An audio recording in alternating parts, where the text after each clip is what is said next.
Yokoso owashitare. Welcome back to yet another one of these little videos where we explain the classical Japanese that features in video games, potentially some anime in the future when we get there. We'll see, we'll cross that bridge when we get there. However, this specifically is the Mythic Tale number 4 from the Ghost of Tsushima, the Legend of Gosaku. Okay, we've already seen this. Breaking this one down. Futa means 2. Momo is the old word for 100. Tose is the old way of saying year. So, Futa momo tose, 200 years. To means and, basically in English. In English, it's kind of the and. In Japanese, it means, well, it's to. So, 200 years and go. Oh, do they say iso? Hold on. Hold on. What was it?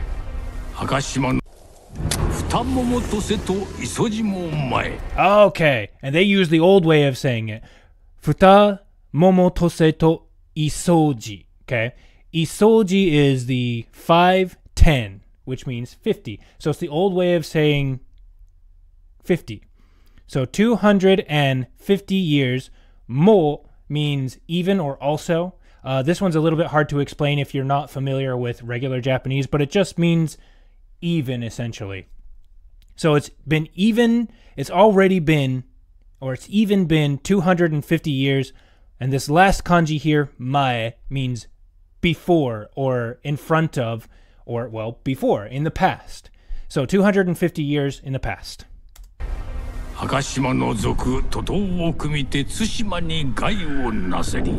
Okay. This first word, Akashima, Aka means red, Shima means island. Akashima is the name of the place that they're at. It's a place name. No is the, both in modern and classical Japanese, means of. Except in the case of Japanese, it functions like the of English, but if you switch the nouns around, okay? So, Akashima no zoku. This third, or rather, this fourth character, this kanji here, zoku, which is a Chinese loanword, it means bandit, outlaw, brigand, something to that effect. So, brigand of Akashima. So, Akashima no zoku means brigand of Akashima, okay? So, the brigands of Akashima. And in modern Japanese, between zoku and the next word, you would technically want a wa or something, or a ga, some kind of particle to denote that this is the subject. However, this is classical Japanese, so we're not going to denote the subject unless it's absolutely necessary, okay? So, Akashima no zoku, the bandits of Akashima. Toto, so toto is a Chinese loanword. I looked it up, and basically it means conspirators, or some kind of sneaky, underhanded machinations in the dark kind of a thing. Basically bad guys, okay? Or actually, it's not even that. It's not a person per se. It's not people per se, but it's the act of conspiring, of working together, secret combinations and whatnot for the purpose of doing evil.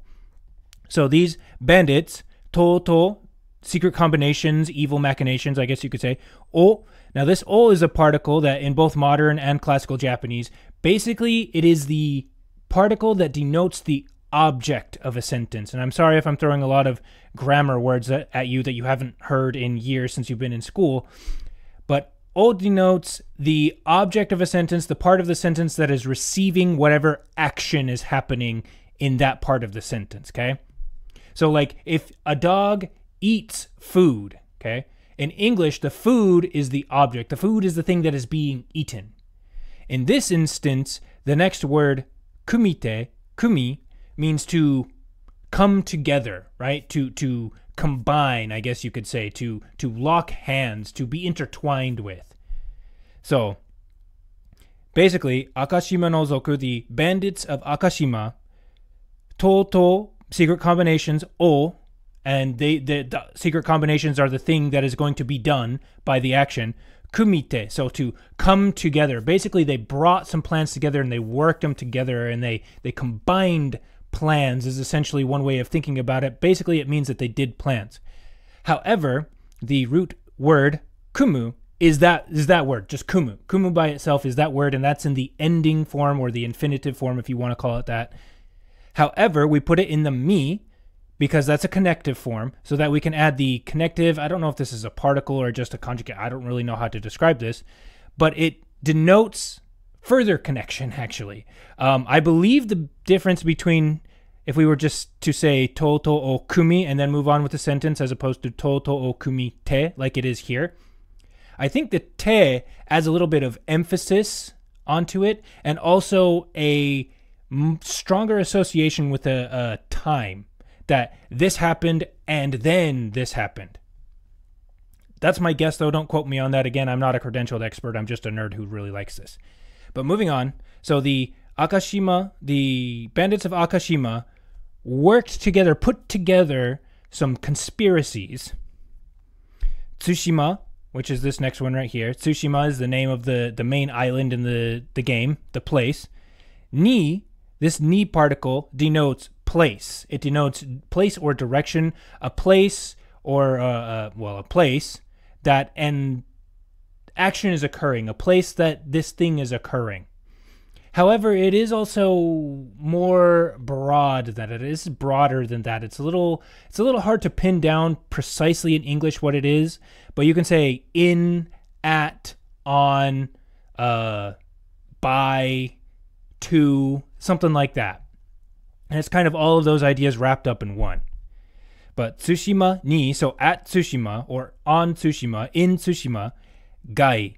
This kanji right here, gai, means, it's a Chinese loan word and it means harm, badness, damage, I guess you could say.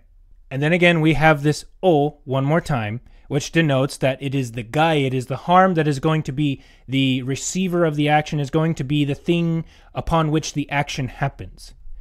And then we have naseri. The root word is nasu, which means to accomplish or to work. It's basically to do, but it's a little more grand than just basic doing. But the reason why it's naseri and not nasu, because what we do is we put it in this se form, so we can add this di on the end of it, and basically that means kind of like a continuation / a past tense is what you can think of. It's like they did this thing and then this continuation of this action is what occurs. So they did some bad things, they did some they did some harm, and they continued to do some harm. It was just something that they kept doing, okay?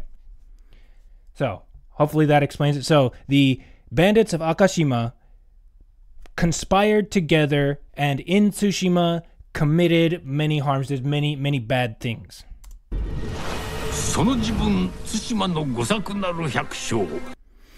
Okay. Sono jibun. So sono means that, or at that in this case. So sono, and this is in modern Japanese the same. Sono jibun. This is another Chinese loanword. There are a lot of Chinese loanwords in this mythic tale, by the way. So this ji means time, and bun means portion. Okay, bun means to separate, to separate, but it also means to a portion or a portion. So the time portion, or in that period of time, at that time. So sono, that, jibun, time period. So at that time, Tsushima, again the place, no, again there's that no, that means of. Tsushima no Gosaku. Now Gosaku is the name of this character. So Tsushima no Gosaku means Gosaku of Tsushima. So he's a resident of Tsushima. Gosaku naru. And then we have naru, which is the classical Japanese to be. So is, am, are, was, what else? Was, were. Something kind of to that effect. So Tsushima no Gosaku naru hyakusho. Hyakusho is another Chinese loanword, which means farmer, somebody who works the fields, who grows crops. So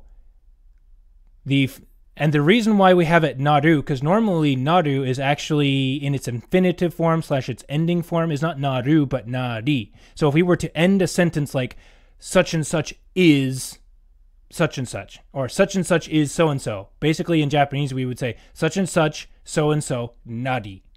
Okay. However, we have it in this naru form because it is an attributive form, which means that it is describing the noun or the thing, whatever it is that comes after it. And we will see more of this. So he is the farmer that is Gosaku of Tsushima. In fact, you can basically read this entire section, this entire sentence backwards, and it makes more sense in English. So the farmer that is Gosaku of Tsushima. So at that time, the farmer known as Gosaku, the Tsushima farmer Gosaku.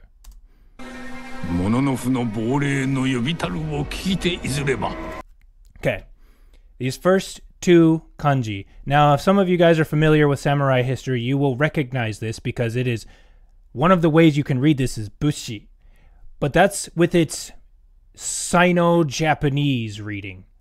Another way of reading this, and the way they are reading this, is mono no fu, which is a very old word for warrior, okay? A fighter, a warrior. Mono no fu, no, and there's that of again, meaning belongs to or possession of. And then bore is another Chinese loan word that means, well, this first kanji means dead or passed away, passed on. And then this second one means spirit. So it is the spirit of a warrior. And then we have another no. However, do not get this no confused with the previous several that we have seen, because this no is the equivalent of the modern Japanese wa or ga. It denotes the subject of a sentence. However, the difference is that this is a little more poetic in its usage.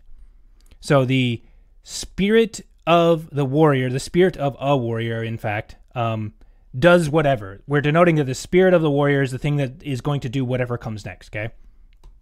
Next word, yobi, comes from root word yobu, which means to call. However, we have it in the be, so we can then add the taru on the end of it, which the infinitive, the ending form of that is tari, but because we put it in the attributive form, it becomes taru. So what is tari/taru in this case? It's kind of like the previous thing where we had the naseri. Instead of nasu, it's naseri. This taru kind of functions the same way, but I believe it's not quite as old of a conjugation, but it means to do something and to continue doing something. It's like in a state. The closest thing in English we have is like ing, is seeing is mitaru or mitari, or running, hashiritari is how we would say it in classical Japanese. However, we put it in taru because, again, it is attributive form because we are describing a noun that comes after it. Except to throw a wrench in that, because this is classical Japanese, we don't actually have a noun that comes after it. Which is weird because I just told you that the reason why we conjugate it like this is so it can describe a noun that comes after. So why is there no noun? Because this is Japanese, okay? And the Japanese love, especially anciently, even today, but back in the day even more so, they love to leave things unspoken if they can get away with it. And so there is an implied noun here. So here probably the most fitting thing would be yobitaru koto, which is the thing of calling. So yobu, to call. Yobitaru is like calling. So calling, thing, the thing of calling, or maybe you could say the voice, yobitaru koe, or something like that. But there is an implied noun here that it's not actually that big of a deal that we specify exactly what it is. You should just be able to know, based on the sentence, what we mean. And so, let's see. So we're talking about Gosaku, the farmer. Mononofu no bore no. So the spirit of a warrior calling o. So there's that o again, which denotes that a thing that came before it is the thing that is going to be receiving the action that comes after. So o kikite. From the root word kiku, which means to hear. And then we have it in this, instead of kiku, we have it kiki, so we can add this te like we saw previously, which is a connective thing that means the sentence is not over yet. So to hear and then something. Kikite izureba. So izu, the root verb izu, means to go out. So he hears and then he goes out. And then we have izureba. We have this reba on the end because we want this ba. Or rather, we want the eba conjugation, because the eba conjugation shows condition, shows a condition. So when a condition happens, so when there's something, when there's a condition met, but this is very causative. It means that if X happens, then Y. So this whole sentence, or another way of putting it is, when X happens, then Y. So X is this whole sentence, basically. And the whole sentence is, Gosaku, the farmer, hears the spirit of a warrior calling, and when he went out, and then we're going to get the rest of what happens next in the next sentence. But again, I want to point your attention to the yobitaru o kikite. So, yobitaru, calling, o, and that is the thing that is calling. And technically, there is an implied noun here, but that's something I want you to remember because that features very heavily in classical Japanese. So he hears, again, normally you would say the voice or the thing of a dead warrior, the thing of a spirit of a warrior calling, and then he goes out, and when he goes out, continuing.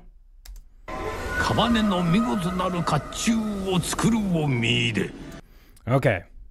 Kabane. This first word, kabane, is a Japanese term. It means dead body. That's basically a dead body. Kabane no. And this is one of the previous no's. This is a marker of the subject of a sentence. This is the thing that is doing whatever the action of this clause is. Kabane no, so the dead body. Migoto. So mi means to see. Okay? Koto or goto comes from koto, which means the thing of seeing. So migoto, and then when you have the naru, like we previously said, so there's a naru, which means that it is the to be or is migoto. Now, migoto is a thing of seeing or a thing to see. Basically, something worth observing, something praiseworthy, something good. A thing to see, a migoto. So, a thing to see, naru. So, is a thing to see. And what is this naru? And again, it's in the attributive form because we're going to be describing an object that comes next. Kachu. Kachu is a Chinese loanword that means, this first one means helmet, and this second one means armor. So, it's a set of armor. As you can see in the picture here, he finds a dead body with armor on it. But it's a migoto naru. It is a armor that is a thing to see, a thing to behold.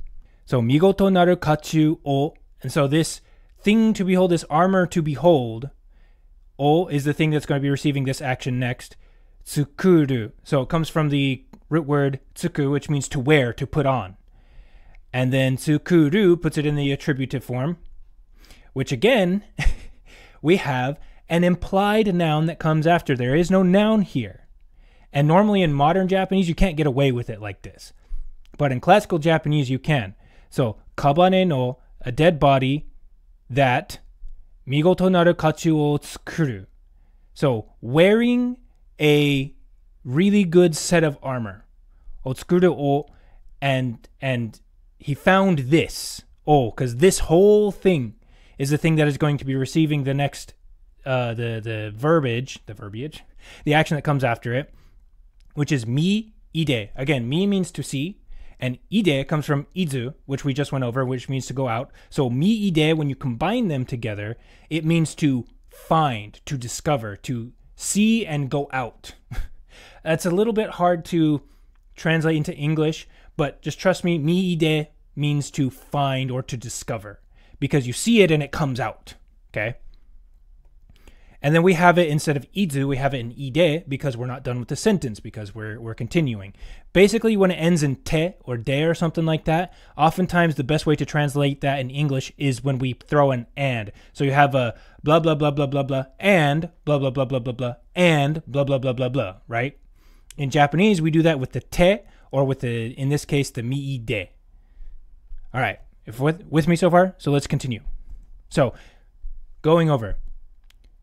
So he found a corpse, so a dead body that was wearing, so he found a dead body that was wearing some very, very fine armor.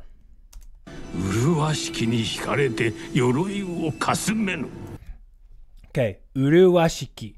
Uruwashi is the root word here. It is an adjective, okay?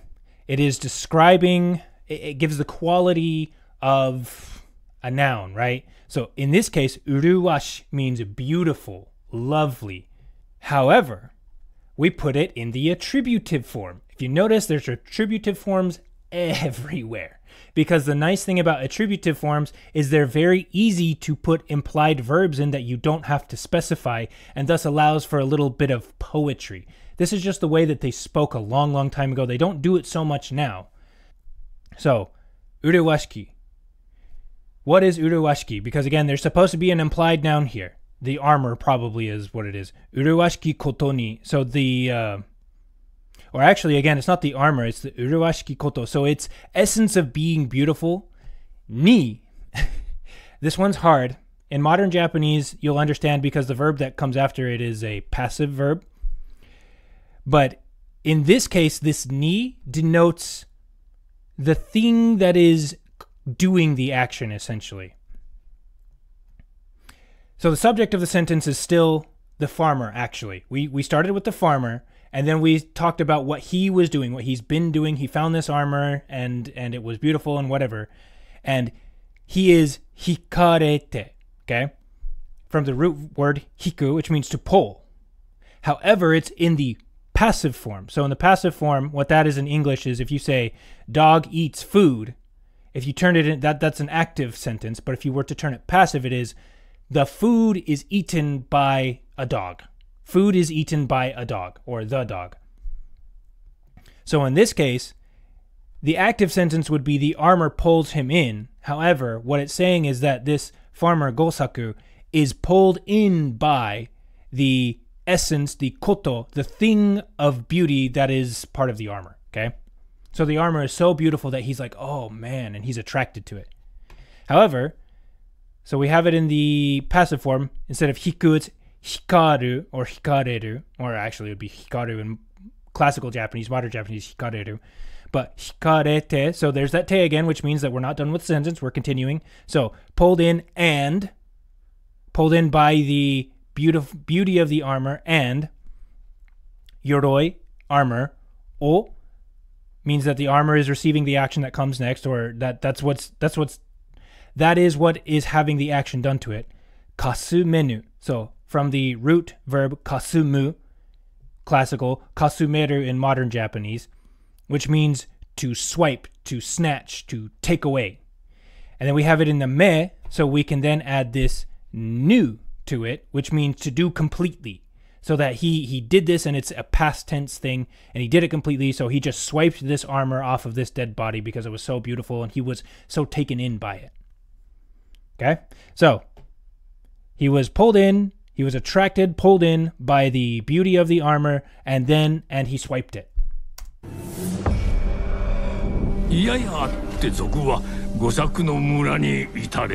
Okay. Yaya atte. So this first one, yaya atte. Yaya means eventually, in the end of, after a period of time. And then atte is, in modern Japanese, it makes perfect sense, but it comes from the verb ari, which means to be, to exist, to be. However, normally in most classical Japanese, you would see it as arite. So to be, to exist. So yaya atte, yaya ari is a short time, a certain amount of time, ari, exists. Certain amount of time exists. Another way of saying that in English would be after some time. Some time passes, okay? However, instead of it being yaya ari, which it would be the end of the sentence, again, we put it in the te because we're still continuing this story.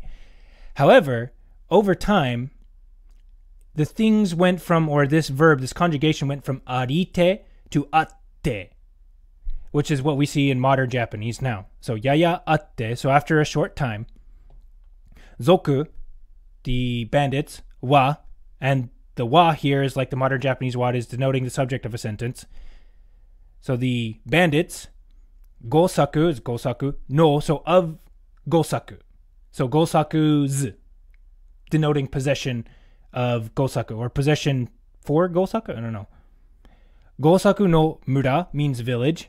Ni, there's that place marker again. So at, in, about, something like that. Itareri. So from the root word itaru, which means to reach, to extend to. And then again, we have it, instead of itaru, we have it in itareri, which we saw with naseri, which means that they did this thing and that was the situation they were in. It's kind of an ing, it's kind of a combination of the English ing and did. So essentially, after a short time, the bandits reached Gosaku's village. Following me so far? Most of this is a repeat of everything that we've seen, so let's continue.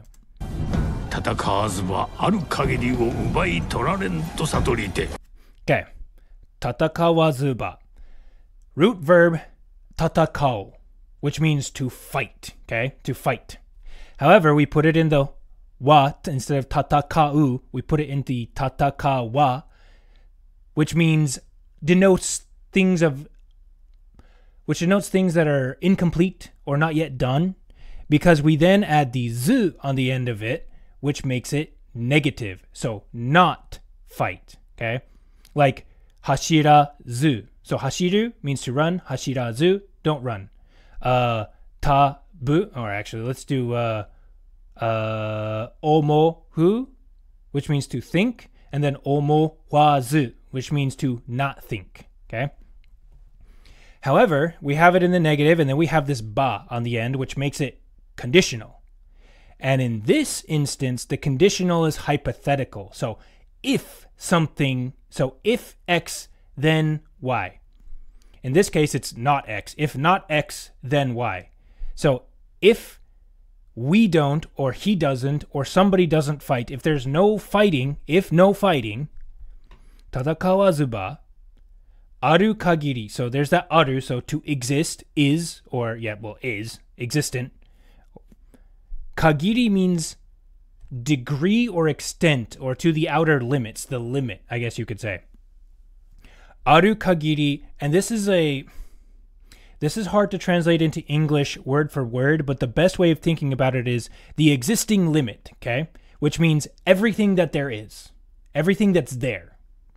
Aru kagiri o. So if they don't fight, if he doesn't fight, everything o, which is denoting that the everything is what's going to be receiving the action that comes later.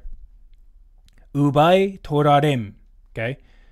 Root verb ubai comes from ubao, root verb ubao, which means to take, and toru, which also means to take. So, to take, to steal, I guess you could say. And then we have it in that passive form again, so it's saying that everything is or will be taken. So we put it in that passive. Instead of ubai toru, it's ubai toraru. I think, ubai toraru. However, we put it in the ubai torare, so we can add the m on the end of it, because that then makes it a hypothetical, uncertainty. It makes it uncertain. Basically, he's talking a little bit about the future, because the thing about Japanese is they technically don't have a future tense. The closest they can get is to show some sort of uncertainty with it.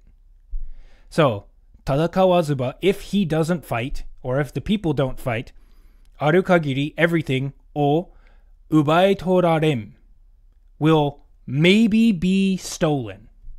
Maybe will be stolen. To, which this, again, is hard to explain in English, but the closest thing I can come up with is that. And it's the that means something like, I say that. You think that. He read that. Okay? It's kind of like a quotation marker. So, if I don't fight, everything will be taken, maybe. To satorite. Satoru, root verb, means to understand, to know. And then we have it in the satori, so we can then add the te onto it, so we can connect it, because again, we're not done with the story. So basically, he knew that if he did not fight, everything would be taken. Okay? Moving on. Gosaku, so the farmer Gosaku, wa, meaning that he is the one who's going to be doing the action. Yoroi, the armor. O, armor is receiving the action. Mi means his body. Mi is in modern Japanese, it means the same thing. On his person. Ni means to or at. Again, is something that we've went over. Tsuku, which is the verb we saw again, which means to wear. So, Gosaku wore the armor on his person. Moving on. Okay. Zoku, the bandits. No, and again, we went over that. That's denoting the subject of a sentence, the one that's doing a thing. Uchi. Okay. This one's a little hard because it becomes very, very metaphorical and not literal. Utsu, the root verb utsu, literally means to strike. However, over time, it kind of came to mean something more just along the lines of emphatic, okay? It emphasizes whatever the action that follows it is. And then uchi kakaru, kakarite. Well, kakarite, root verb kakaru, which means to put up or to hang up. And again, this gets really metaphorical and really non-literal in the sense that they put up, meaning they approached, they advanced, they put up like their dukes. Imagine somebody putting up their dukes like they're ready to fight. In modern Japanese, when you want somebody to come at you, like when you're taunting them and you think you're a tough guy and you want to fight, you say kakate, which is a short version of kakarite, koi. Koi meaning come, which is a command. But you're saying hang it up, whatever it is, hang your I don't know, your motivation to fight me. Put it up so I can see it, you know? So, Zoku, the bandits, no, are the ones who doing this thing. Uchi kakarite, so they put it up and they're like, let's go, okay? They're ready to fight. But they're not just ready to fight normally, they're uchi kakarite, like they're ready to go. And then we have it instead of kakaru, we have it in the kakarite. I'm not even going to mention this from here on because you know what it is now. Uchi kakarite. So they come and, well, uchi kakarite, they put it up and come because kuru. Sorry, let me slow down. Kitaru ni, okay? Root verb ku, which means to come. In modern Japanese is kuru. However, classically, it was just ku was the ending form / the infinitive form. However, we put it in ki, so we can add this taru, which we have seen again. So means past tense and or ing, so come ing or came. So the uchi kakari taru ni. And instead of uchi kakarite kitari, which would be the ending form, we have uchi kitaru, and then we have once more an implied noun. In this instance, the noun most fitting would probably be like toki, which means a time. And in Japanese, when you want to say when, use the noun toki. So for example, hashiru toki means the time when so-and-so ran. Watashi wa hashiru toki, when I run. Or sore o omotta toki means when I thought, okay? And then usually you have the ni because, again, we're talking about to that time or at that time. So, Zoku no uchikakarite kitaru ni is the bandits. So when the bandits approached, ready for a fight. Gosaku osorete te ga furie, ashinan to omou toki. And actually, we literally have the toki ending this sentence, except it's not implied. They outright state it. So, Gosaku, the guy, osorete from osoru, which means to fear, and then we put it in the connective, osorete, okay? Te, so he feared, and te means hand, ga, meaning the hand is the thing that's doing this thing, furuu, which is the classical Japanese, modern Japanese furueru, which means to tremble. So Gosaku feared and his hand trembled. And then we have a quote, okay? Which you can see is indicated by this to, which we went over before. There's that to, that quotational to.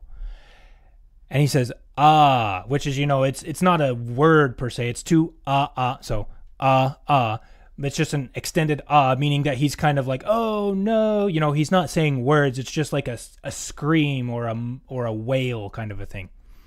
Shinan. So root verb shinu, which means to die. However, we are putting it in this na instead of shinu. We're having it shina, which means incomplete. And then we're adding the on it, which denotes, again, a sense of a certain level of uncertainty. Okay? We don't know, or he's thinking that he might, or that it might become. It's almost kind of a future tense, but not quite. So, shinam to, quotations, because to omou, to think, toki. So, when, think, may die. When, think, may die.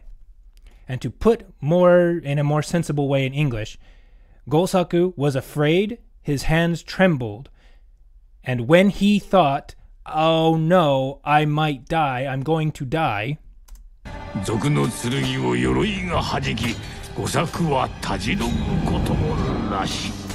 okay, Zoku, bandit, no, of tsurugi. Okay, tsurugi is sword. So the sword of the bandits, O is going to be receiving the action. Yoroi, so the sword, the swords of the bandits, O, yoroi ga hajiki. So yoroi, armor, ga meaning that is the armor that's doing this thing. Hajiki means to like bounce off of, okay? To pop up, or to pop up, to boom, okay? Meaning, did I say this? Hajiroki.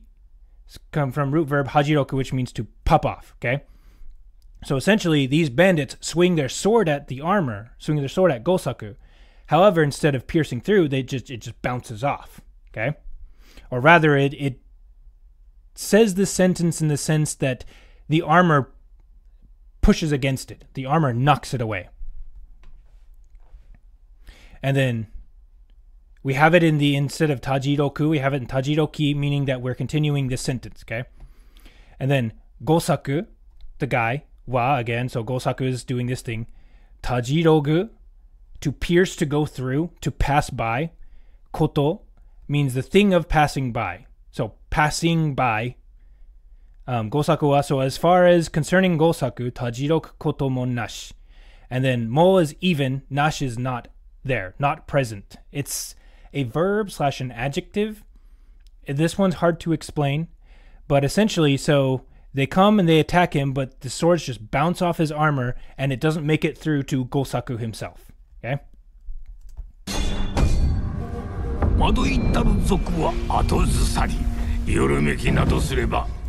Okay.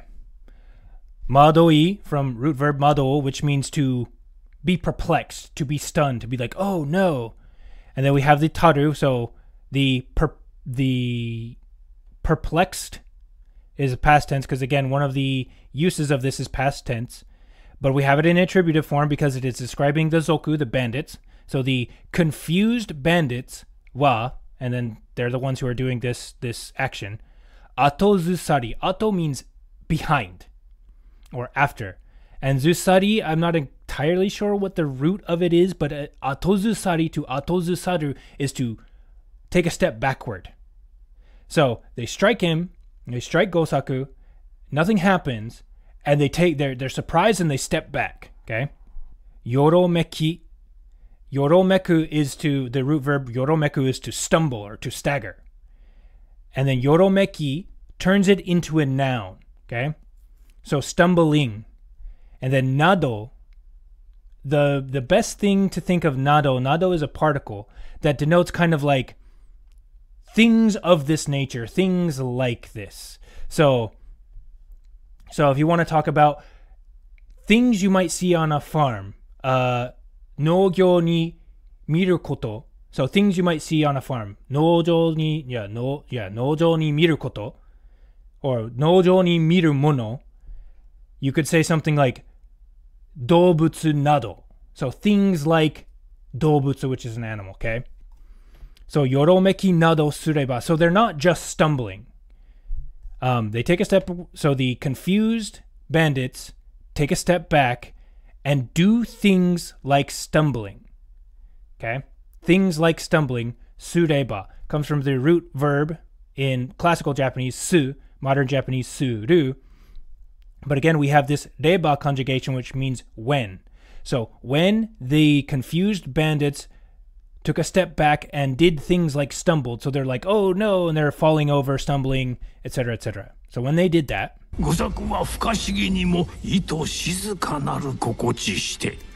okay, Gosaku wa, so Gosaku did this thing. Fukashigi is a Chinese loanword, okay? This is a fairly big Chinese loanword, but fu means not, ka, able to, okay?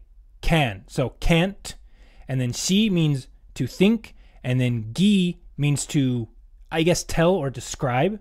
So fukashigi is a Chinese loanword that means like mysterious or unknown or surprising.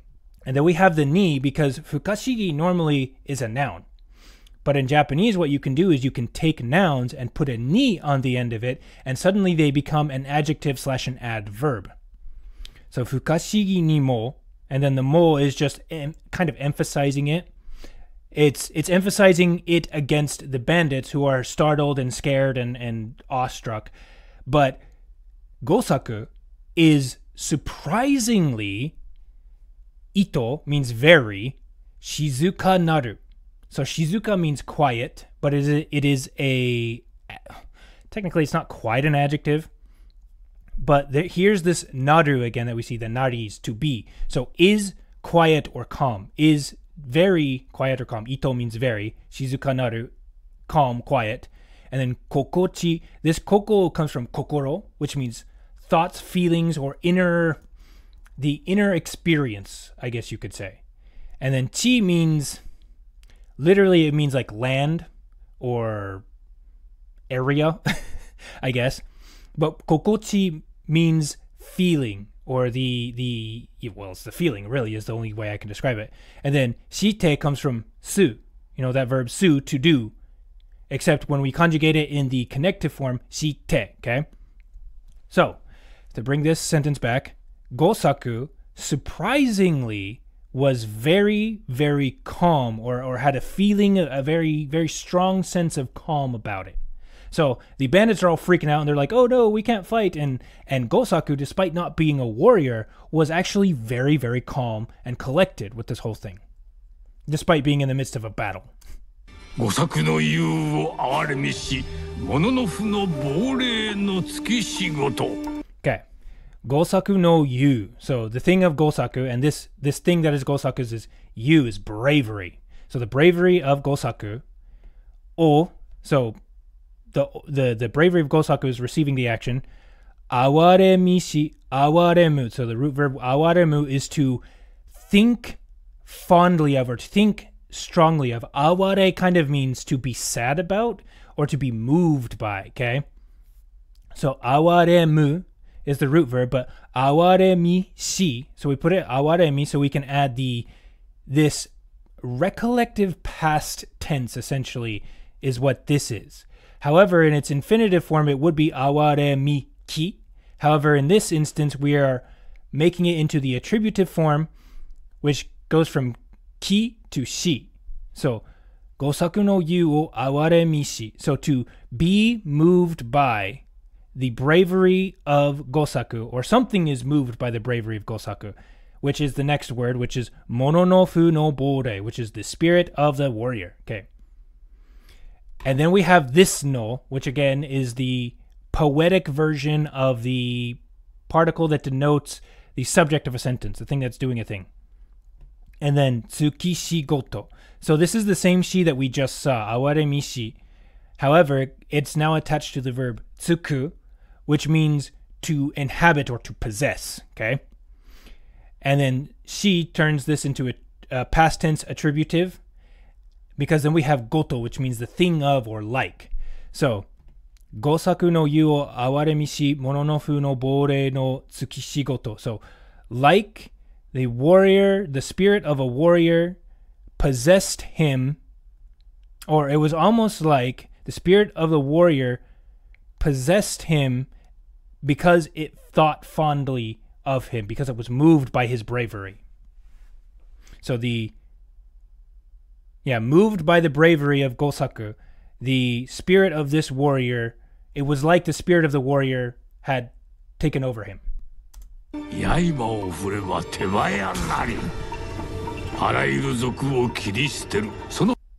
Okay. Yaiba means blade. And then o, again, is the blade is receiving the action. Fureba, okay, comes from furu, which means to swing about, to swish, to okay. And then we have it in the reba, so it means when. So when he swung the blade, te baya nari. So te is hand. Baya comes from haya, which means fast. So te baya nari. And then nari is. So fast hand is, or was fast. So he's swinging super fast. It was like, you know, like anime style. Swinging the sword so fast you can't even see it, okay? Arayuru. I'm not actually going to explain where this comes from, but Arayuru means all of them, all sorts, the whole variety of them. Zoku, so Arayuru Zoku, so the many, all of the bandits, o, meaning that they're receiving the next action, which is not a pleasant action, but Kiri means to cut, steru. Steru means to discard, to get rid of. So Kiri steru means to cut down and get rid of, okay? So when he swung the sword, he was super duper fast, and he cut down all of the bandits. All right, sono, that, no, of, no, well, sono nochi. So nochi means after, sorry. Sono, that after. So after that, essentially, again, you got to flip it around. So after that, wa means that this is what we're talking about. We're talking about the after. Zoku, bandits, o, meaning bandits receiving, miru, to see. And then miru is in the attributive form in this because we're describing mono, which means person or a doer of a thing. Mono, nashi, non-existent. So after that, afterwards, nobody saw the bandits anymore.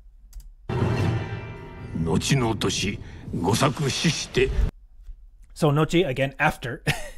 The next, technically, so nochi no tose, the year of after. So the next year, or a later year, Gosaku, Gosaku, the guy, shishite, there's, you know, where we saw die, shishite, so died and,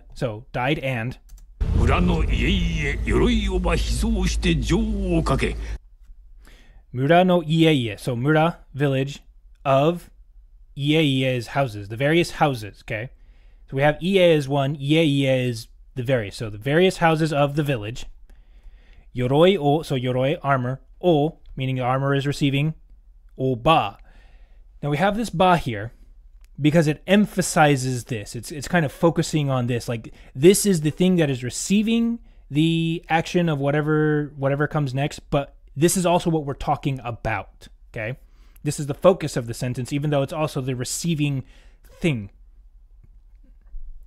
So yoroi o ba, hizo. This is a Chinese loan word. The first hi means hide or hidden, secret. Hizo and zo means to, what is it? What's the word? To store, I guess you could say. There's a better word for it, but to store. So hidden, hide, store, which means to store away, to keep hidden, to put somewhere in storage, but in a storage that you can't see, that nobody else knows about.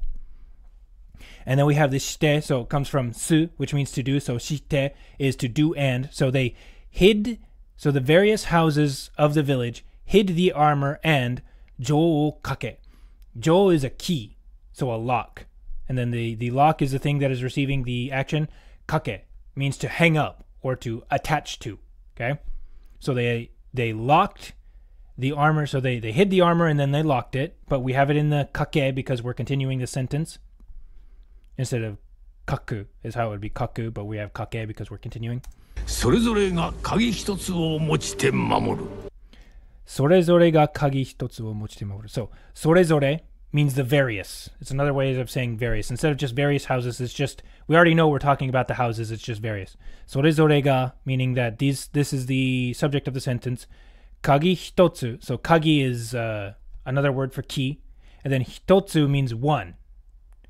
Sorezore ga kagi hitotsu. So each house, each of them have one key, and it's the one key that's receiving the action of mochite, motsu. The root verb motsu means to hold, and then we have the mochite to put it into connective because we're continuing. So each house has one key, and mamoru means to protect. So each house of the village has one key, and they are protecting it. They're guarding it. 今再び対馬に害をなす者あり。 Okay. Ima means now. Futatabi, futa means two.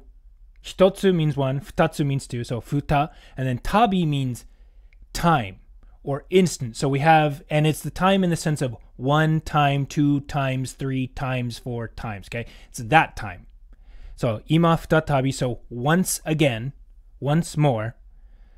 Tsushima is the island. Ni, so at Tsushima or in Tsushima. Gai is harm, which we saw. O, Gai is the thing that is receiving the action, or is the thing that is going to be done. Nasu, again, we saw that exact same thing. Gai o nasu means to do harm, to cause harm. O nasu, but now it is in an attributive form because it is describing a mono, which is a doer of a thing. It's a person, which we saw before. Again, a lot of this is repeated. And then we have ari. It is the verb that means to be, to exist, or is, but it is in the ending form instead of the attributive form, which is how we saw earlier, okay? So now, once more, at Tsushima, there are those who would do harm to it. There are those who do harm to it. 百姓の曰く、御作の礼、丘の神にて立ってあり。 So, hyakusho, farmers, no, meaning that this is the no that denotes that they are the subject of the sentence, they are doing the thing. No, iwaku. So this means to say. I'm just going to say that upright because the reason why it's conjugated this way is really complicated. I'm not going to get into it because this is already getting plenty long. So the farmers say, Gosaku no re. So the Gosaku of spirit, flip that around, the spirit of Gosaku, Oka no ue, which is hill of above, hill of top, so the top of the hill, above the hill, on the hill, ni, and this is the on, okay, so hill of top, and then you reverse it, top of hill, ni, at, or on, tate ari. So, root verb tatsu, which means to stand, and normally, again, it would be in the tachite if it was earlier times, but the tachite became tate. And so tachite, and that, so stands and ari exists, so is. So the farmers say that the spirit of Gosaku stands on the top of the hill, stands above the hill. Okay? Whatever hill it is, I don't know, I don't remember. I haven't played this game in a while. But his spirit is on the hill. 新たなる勇者のまた田畑を守らんとするを弔うと。 Okay. Arata naru. So arata means new. But then we add the naru, which means is. So is new, but attributive, because we're describing the yusha. This is the same yu that means brave, and sha means person that does a thing. Okay? It's another way of saying the same kanji for mono. So yusha is a Chinese loanword, whereas mono is a Japanese word. So arata naru yusha, a new brave person, no, meaning that this new brave person is the thing that does the action of the sentence, is the subject of the sentence. So, a new brave person, mata, or, on top of, in addition to, or. Tahata means the fields, the farmer's fields. O, mamoram. So, mamoru means to protect, like we said, but we have it in the mamora, which means incomplete. Mamoram expresses either future uncertainty, like we've mentioned before, we've seen a couple times before in this story, mamoram, or it also denotes intention, volition. I am going to do this. And the reason why this is combined is because the ancient Japanese thought about it in the sense that if you have somebody who goes out and willingly does a thing, like with intention, does undertake some kind of task, there is no guarantee that it will be complete. Humans are just these teeny tiny little things who really can't do much in the grand scheme of things. And so when a person goes out and intentionally does a thing or undertakes an event, undertakes some kind of task, there's always the chance that they will fail and it won't come to be. So you have this concept of uncertainty and intention or volition combined into one conjugation. Okay? So, aratanaru yusha no, so a new brave person, a new, I don't know, valiant, I guess you could say, or fields protect or thinking to protect maboran to, and this is that quotational to that we've seen before, but it's now with, instead of think, speak, say, read, or whatever, it's with the general do, okay? Su, the root verb su. However, we have it in suru, which is attributive, so technically there's supposed to be a noun that comes after it. However, guess what? It's implied. Suru o. And then the o is receiving the toburao, means to ask, to visit, to call upon. To. And then again, there should technically be another verb after this to, but it's implied. We don't need to specifically say what the verb that follows is. So, 新たなる勇者のまた田畑を守らんとするを弔おうと. So, I believe technically the subject of the sentence, the major subject of this sentence, is the spirit of Gosaku. So, he waits for a new brave or somebody who thinks to protect the fields to come ask him, to come seeking him, to come calling on him. Okay? And let's go over it one more time just so we can make sure that we have everything together. Okay? Okay. So 250 years ago.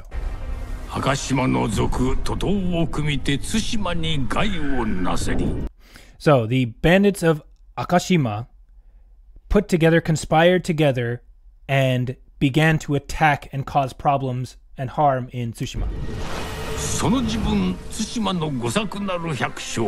So, and at that time, the farmer Gosaku of Tsushima, when he went out, when he heard this, when he heard the sound of the spirit of a warrior calling to him, he went out.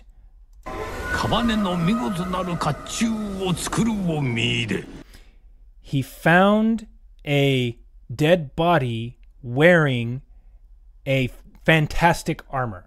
Essentially is what it is. He was compelled, he was attracted by the beauty of the armor, and he snatched it, swiped it.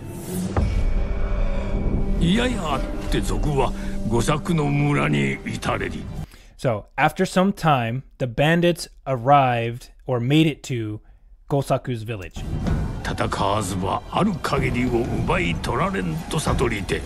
So, and Gosaku knew that if he didn't fight, everything would be stolen. Everything would be taken. So, Gosaku, and then Gosaku, and that's what the te is, and then he put on the armor. And when the bandits approached him, ready to attack,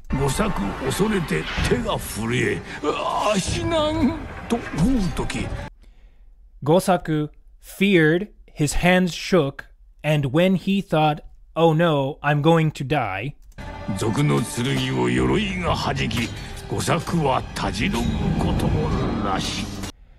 the swords of the bandits bounced off the armor, or bounced off the armor, and could not penetrate to Gosaku. Or did not penetrate to Gosaku. So, the startled and confused bandits stepped back, jumped back, and stumbling and falling, and things like stumbling and falling, when they stumbled and fell, Gosaku, however, was inexplicably, mysteriously very, very calm, or had a sense of significant calm, a mysterious sense of calm.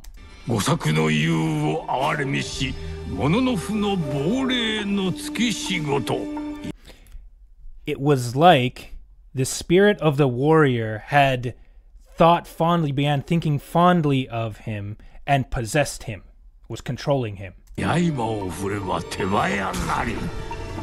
あらゆる族を切り捨てる。その Okay. When he swung his sword, it was lightning fast, it was super fast, and he cut down all of the bandits. 後は族を見る者なし。 After that, nobody saw any bandits ever again.